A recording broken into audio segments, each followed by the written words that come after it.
Les femmes préfèrent les hommes brisés? Freud vous ouvre les yeux astérisques. Avez-vous déjà remarqué que certaines femmes semblent attirées par les hommes qui souffrent? Cette image du pote tourmenté, du héros fragile, fascine encore aujourd'hui. Mais pourquoi était-ce déjà vrai à l'époque de Freud, le père de la psychanalyse? Dans cette vidéo, on va plonger dans ces théories dérangeantes pour comprendre pourquoi la douleur masculine peut séduire et ce que ça révèle sur nos relations modernes. Restez bien jusqu'au bout, ce que vous allez entendre risque de changer votre vision de l'amour. Sigmund Freud n'était pas qu'un médecin autrichien ordinaire. Il est considéré comme le pionnier de la psychanalyse, une discipline qui explore nos pensées cachées, nos désirs inavoués et nos peurs enfouies. Pour Freud, nos actes les plus simples sont dictés par un monde intérieur que nous comprenons rarement.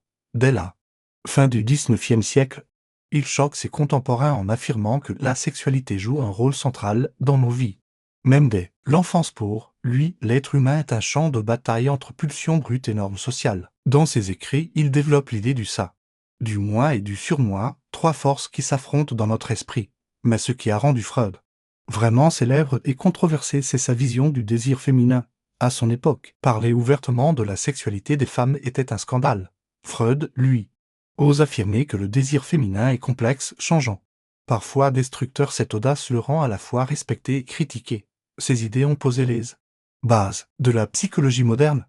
Même aujourd'hui, on étudie ces théories à l'université et dans les cabinets de thérapeutes. Mais au-delà de ces concepts, Freud nous oblige surtout à regarder en face nos contradictions intimes. Alors, maintenant qu'on sait qui il était, voyons ce qu'il pensait précisément du désir féminin. Et pourquoi cela est lié aux hommes brisés. Désir féminin selon Freud. Pour Freud, comprendre le désir féminin était une énigme presque insoluble. Il appelait même ça le continent noir, une métaphore pour dire qu'il restait un mystère, même pour lui qui scrutait l'âme humaine sans pudeur. Mais il avançait tout de même une idée provocatrice selon lui. Certaines femmes trouvent une forme de pouvoir dans la vulnérabilité de l'homme à ses yeux. Le désir féminin ne se limitait pas à la recherche d'un partenaire fort et dominant, comme on l'entend souvent. Freud observait que dans l'inconscient, certaines femmes pouvaient être attirées par des hommes tourmentés, blessés ou émotionnellement instables. Pourquoi? Parce que cette fragilité ouvre une porte à un jeu de contrôle subtil.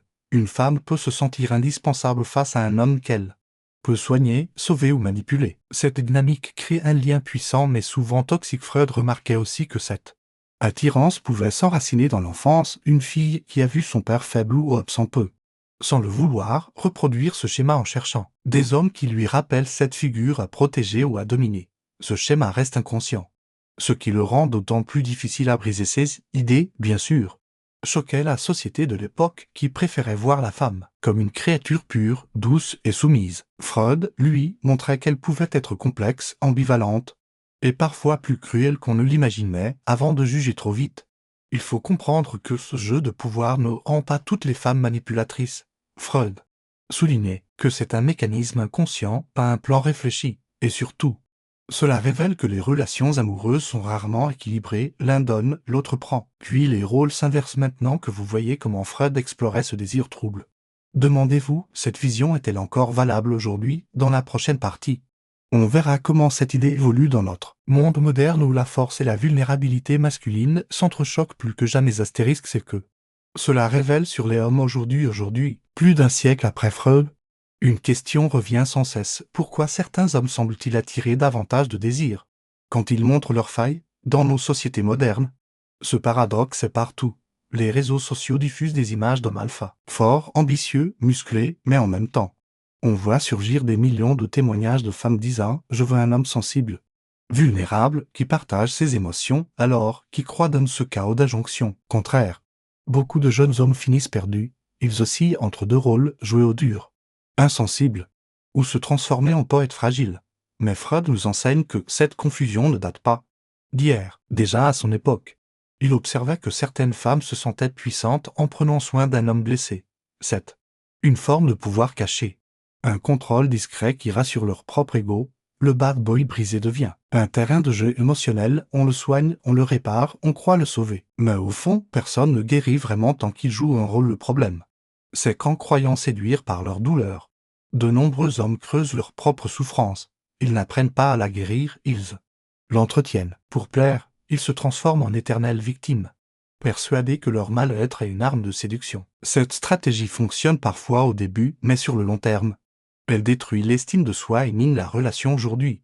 Les psychanalystes qui prolongent les travaux de Freud insistent sur une nuance essentielle.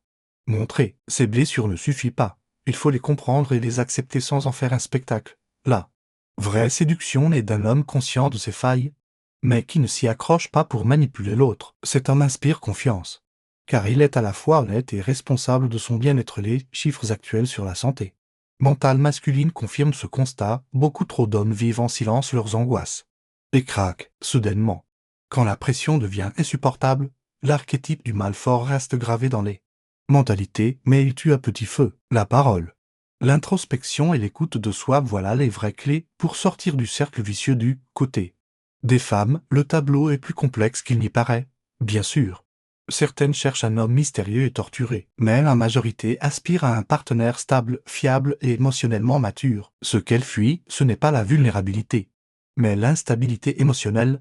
Il faut donc savoir doser, être capable de dire « je vais mal », tout en montrant que l'on avance malgré tout. Cela demande du courage, et c'est ce qui différencie la faiblesse de la force réelle. Alors, que révèle tout cela sur notre époque? Tout simplement que la force intérieure n'est plus une question de muscle ou de domination. Elle réside dans la capacité à affronter ses peurs, à accepter ses doutes et à continuer d'agir malgré. Freud nous a donné les premiers outils pour le comprendre, mais aujourd'hui, chacun doit s'approprier ce savoir pour ne pas tomber dans le piège du faux homme brisé. Dans la prochaine partie, je vais partager avec vous quelques conseils simples, inspirés de la psychanalyse et de la psychologie moderne, pour transformer cette compréhension en un véritable pouvoir de vie. Restez attentifs, car ces idées peuvent changer votre façon de vous voir et d'aimer pour toujours. Astérisque. Des conseils pour garder sa force intérieure. Maintenant que nous avons compris ce que Freud est là. Psychologie moderne nous révèle sur le jeu de la vulnérabilité. Passons à l'essentiel. Comment concrètement rester solide dans un monde qui aime tester nos limites? Rester fort ne veut pas dire devenir froid ou insensible.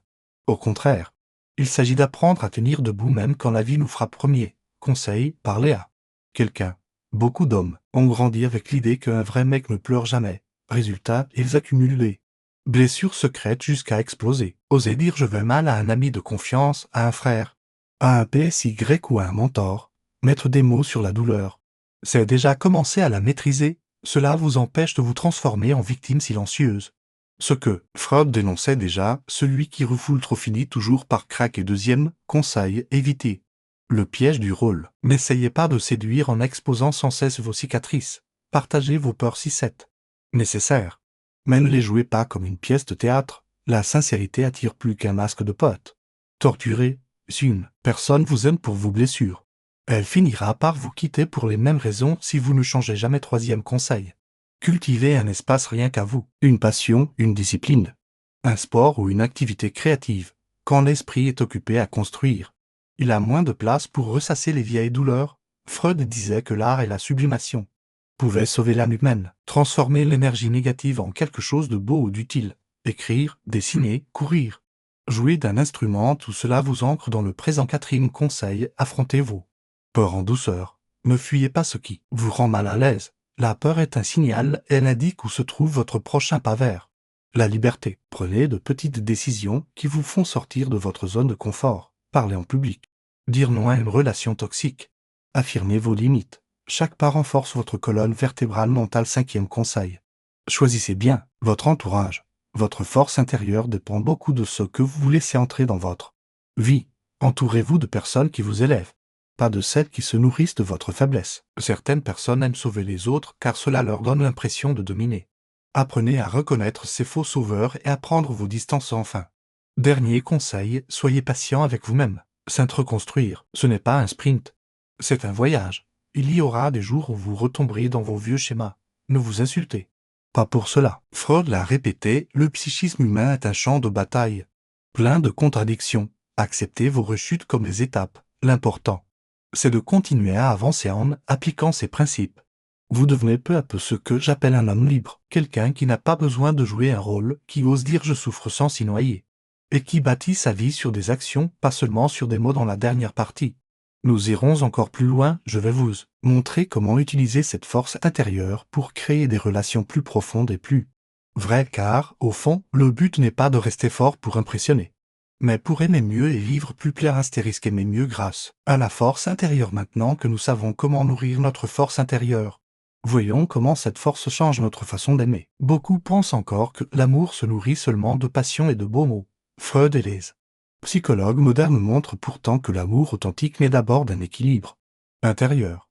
Plus vous êtes solide à l'intérieur, plus votre amour est stable à l'extérieur quand on est faible.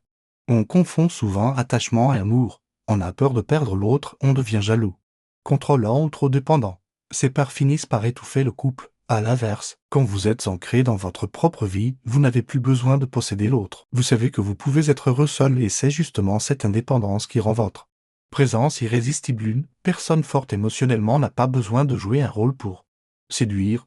Elle peut montrer ses doutes sans en faire un drame. Elle peut écouter sans juger. Elle pardonne plus facilement. Car elle sait que personne n'est parfait. Cette maturité émotionnelle attire naturellement des relations plus saines, plus profondes. Plus vrai pour aimer mieux, apprenez à parler honnêtement, dites ce que vous ressentez. Même si cela vous met à nu. Beaucoup d'hommes croient que se taire est une preuve de force. C'est faux, la force, c'est de dire voilà ce que je ressens sans craindre d'être rejeté. Quand vous ouvrez votre cœur, vous donnez aussi à l'autre le courage de le faire ensuite. Respectez les limites, les vôtres et celles de l'autre. Un amour mature, c'est dire non. Poser des frontières claires. Freud insistait sur l'importance du moi pour vivre en couple. Chacun doit rester un individu à part entière. Se perdre dans l'autre n'est pas de l'amour. C'est une fuite de soi-même. Un autre secret, ne faites pas de votre partenaire votre thérapeute. Beaucoup de couples échouent parce que l'un attend que l'autre répare ses blessures passées. Bien sûr, un couple peut guérir certaines douleurs, mais personne ne peut soigner des blessures qu'on refuse de voir soi-même. Gardez un espace de travail intérieur pour vous seul, journal intime, psy. Méditation et offrez à votre partenaire non pas un champ de bataille, mais un refuge paisible. Enfin, cultivez la gratitude. Chaque jour, rappelez-vous pourquoi vous aimez cette personne. Remerciez-la pour ce qu'elle est, pas seulement pour ce qu'elle fait pour vous. Freud disait que l'amour mature est capable de joie et de reconnaissance même quand la passion s'adoucit avec le temps. En suivant ces principes, vous bâtirez des relations solides qui survivent aux tempêtes. Vous cesserez de chercher la validation dans les bras de quelqu'un. Au contraire, vous apporterez à deux une paix que vous avez d'abord trouvée seule. En conclusion, souvenez-vous, Freud nous a appris que nos blessures ne disparaissent jamais complètement, mais elles peuvent devenir une source de compréhension, de compassion et de sagesse. La vraie force ne consiste pas à cacher ses cicatrices, mais à les porter avec dignité et à choisir, chaque jour, l'amour au lieu de la peur. Si vous appliquez tout ce que vous venez d'entendre, non seulement vous vous connaîtrez mieux, mais vous saurez aimer mieux. Et ça, c'est la plus grande victoire d'un esprit fort. Conclusion et appel à l'action. Merci d'avoir suivi cette vidéo jusqu'au bout. Si elle vous a aidé ou fait réfléchir, laissez-moi un petit commentaire pour me dire ce que vous en pensez. Avez-vous déjà utilisé votre douleur pour séduire sans le savoir? Et surtout, n'oubliez pas de liker, partager et vous abonner. C'est mon carburant pour continuer à vous offrir du contenu profond et honnête. À 13. Bientôt sur Philosophie et Esprit Astérisque. Aimer mieux grâce à la force intérieure. 600 mots maintenant que nous savons comment nourrir notre force intérieure. Voyons comment cette force change notre façon d'aimer. Beaucoup pensent encore que l'amour se nourrit seulement de passion et de beaux mots. Freud et les psychologues modernes montrent pourtant que l'amour authentique naît d'abord d'un équilibre intérieur. Plus vous êtes solide à l'intérieur, plus votre amour est stable à l'extérieur. Quand on est faible, on confond souvent attachement et amour. On a peur de perdre l'autre, on devient jaloux, contrôlant ou trop dépendant. Ces peurs finissent par étouffer le couple. À l'inverse, quand vous êtes ancré dans votre propre vie, vous n'avez plus besoin de posséder l'autre. Vous savez que vous pouvez être heureux seul et c'est justement cette indépendance qui rend votre présence irrésistible. Une personne forte émotionnellement n'a pas besoin de jouer un rôle pour séduire. Elle peut montrer ses doutes sans en faire un drame. Elle peut écouter sans juger. Elle pardonne plus facilement, car elle sait que personne n'est parfait. Cette maturité émotionnelle attire naturellement des relations plus saines, plus profondes. Plus vrai pour aimer mieux, apprenez à parler honnêtement, dites ce que vous ressentez. Même si cela vous met à nu. Beaucoup d'hommes croient que se taire est une preuve de force. C'est faux, la force, c'est de dire voilà ce que je ressens sans craindre d'être rejeté. Quand vous ouvrez votre cœur, vous donnez aussi à l'autre le courage de le faire ensuite. Respectez les limites, les vôtres et celles de l'autre. Un amour mature, c'est dire non. Poser des frontières claires. Freud insistait sur l'importance du moi pour vivre en couple. Chacun doit rester un individu à part entière. Sainte perdre dans l'autre n'est pas de l'amour. C'est une fuite de soi-même. Un autre secret, ne faites pas de votre partenaire votre thérapeute. Beaucoup de couples échouent parce que l'un attend que l'autre répare ses blessures passées. Bien sûr, un couple peut guérir certaines douleurs, mais personne ne peut soigner des blessures qu'on refuse de voir soi-même. Gardez un espace de travail intérieur pour vous seul, journal intime, psy. Méditation et offrez à votre partenaire non pas un champ de bataille, mais un refuge paisible. Enfin, cultivez la gratitude. Chaque jour, rappelez-vous pourquoi vous aimez cette personne. Remerciez-la pour ce qu'elle est, pas seulement pour ce qu'elle fait pour vous. Freud disait que l'amour mature est capable de joie et de reconnaissance, même quand la passion s'adoucit avec le temps en suivant ses principes. Vous bâtirez des relations solides qui survivent aux tempêtes. Vous cesserez de chercher la validation dans les bras de quelqu'un, au contraire. Vous apporterez à deux une paix que vous avez d'abord trouvée seule. En conclusion, souvenez-vous, Freud nous a appris que nos blessures ne disparaissent jamais complètement, mais elles peuvent devenir une source de compréhension, de compassion et de sagesse. La vraie force ne consiste pas à cacher ses cicatrices, mais à les porter avec dignité et à choisir, chaque jour, l'amour au lieu de la peur. Conclusion et appel à l'action. Merci d'avoir écouté jusqu'au bout. Si cette vidéo vous a parlé, laissez un commentaire. Avez-vous reconnu votre propre douleur cachée? Partagez votre avis, je lis tout. Et surtout, likez, partagez. Abonnez-vous. C'est grâce à vous que Philosophie et Esprit continuent à vous offrir des idées qui transforment. À bientôt pour une nouvelle plongée dans l'âme humaine.